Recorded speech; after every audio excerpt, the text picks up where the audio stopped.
Subscribe करें historic Hindi YouTube channel को और दबाएं इस बेल आइकन को ताकि आपको मिल सके हमारे लेटेस्ट वीडियोस की अपडेट सबसे पहले।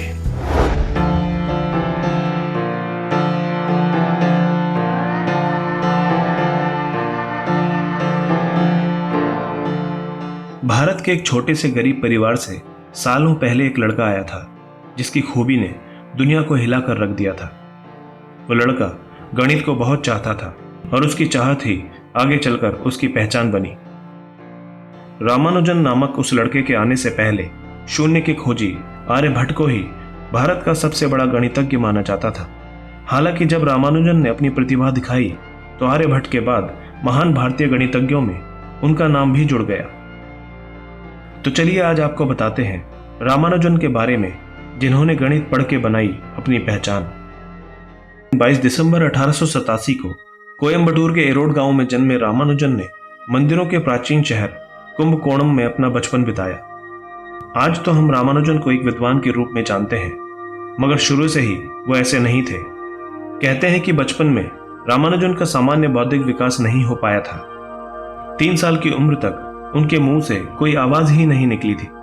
हालांकि समय के साथ उनके बौद्धिक विकास में तीव्रता आई और वो भी सामान्य बच्चों की तरह हो गए। जैसे जैसे रामानुजन बड़े होते गए वैसे वैसे वो पढ़ाई में अच्छे होते गए।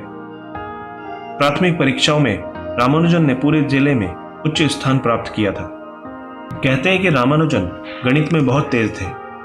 अंक तो जैसे उनके लिए खिलौने की तरह थे। जोड़ घटा गुणा भाग इत्यादि तमाम चीजों को वो इतनी सरलता से किया करते थे कि सामने वाला देखते ही हैरान हो जाता था।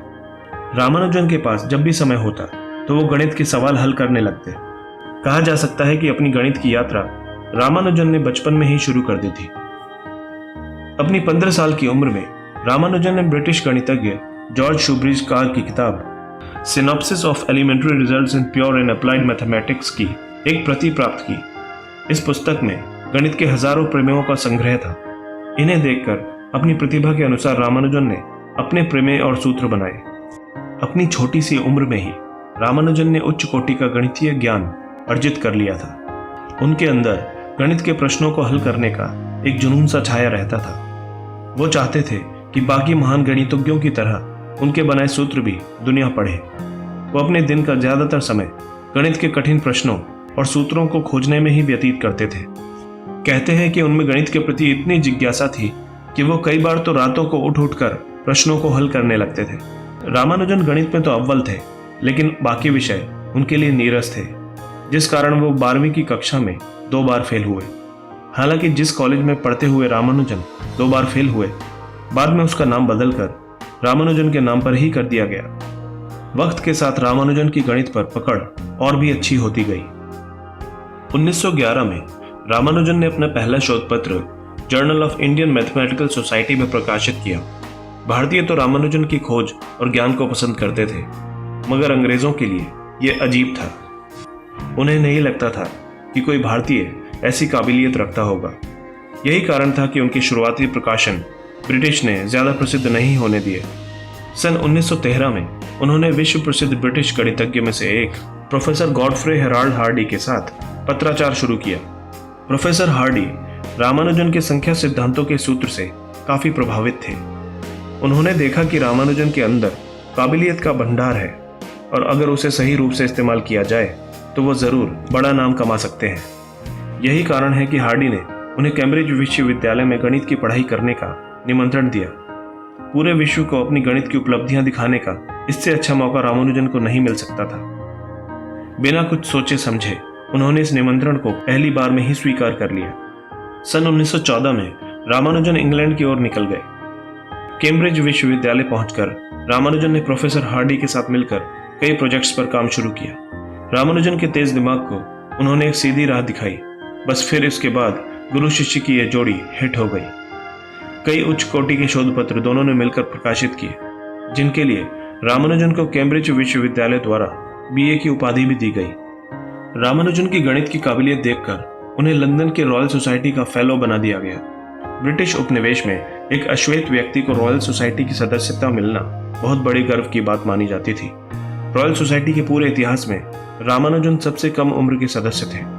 इसके बाद रामानुजन ट्रिनिटी कॉलेज की फेलोशिप पाने वाले पहले भारतीय भी बने। हालांकि सन 1917 में तपेदिक से संक्रमण के कारण रामानुजन को 2 साल बाद ही भारत लौटना पड़ा। यहाँ उन्होंने मद्रास यूनिवर्सिटी में पढ़ाया और अपने आखिरी समय में मॉक फीटा फंक्शन पर एक उच्च स्तरीय शोध पत्र भी लिखा, जिसका उपयोग आज चिकित्सा विज्ञान में किया जाता है। इसके अगले ही साल इस महान गणितज्ञ की युवा आयु में ही मृत्यु हो गई। अपनी 32 साल की छोटी सी उम्र में रामानुजन ने गणित के विकास में वृहत स्तर का योगदान दिया था, जो अमूल्य है। रामानुजन के जन्मदिन 22 दिसंबर को राष्ट्रीय गणित दिवस के रूप में मनाया जाता है।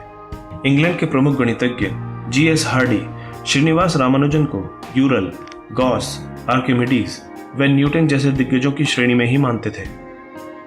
32 साल के अल्प जीवन में रामानुजन ने कई प्रमेय लिखी और जिनका प्रकाशन इनकी मृत्यु के बाद भी हुआ, जिसमें से ज्यादातर प्रमेयों को दशकों तक कोई सुलझा नहीं पाया।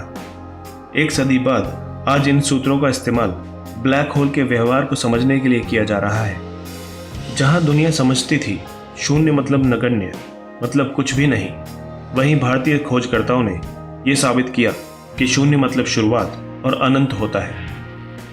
भारतवासियों ने कई बार और बार बार साबित किया है कि उनका ज्ञान किसी से कम नहीं बल्कि सर्वोत्तम है। आप क्या कहेंगे भारत के इस महान गणितज्ञ के बारे में? कमेंट बॉक्स में अपने विचार जरूर बताएं। दोस्तों, अगर आप भविष्य में भी ऐसी ही इंटरेस्टिंग और इन्फॉर्मेटिव वीडियोस देखना चाहते हैं तो आज ही हमारे चैनल हिस्टोरिक हिंदी को सब्सक्राइब कर लें, ताकि हमारा हर नया वीडियो आप तक पहुंच सके।